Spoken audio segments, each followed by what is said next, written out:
I am studying in LKG Karachi class with my friend Arush Tedar.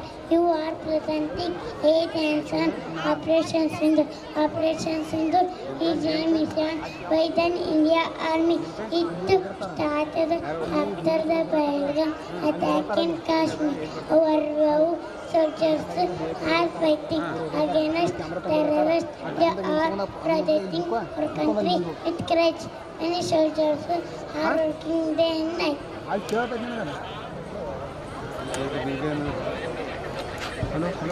And the whole nation supports our army.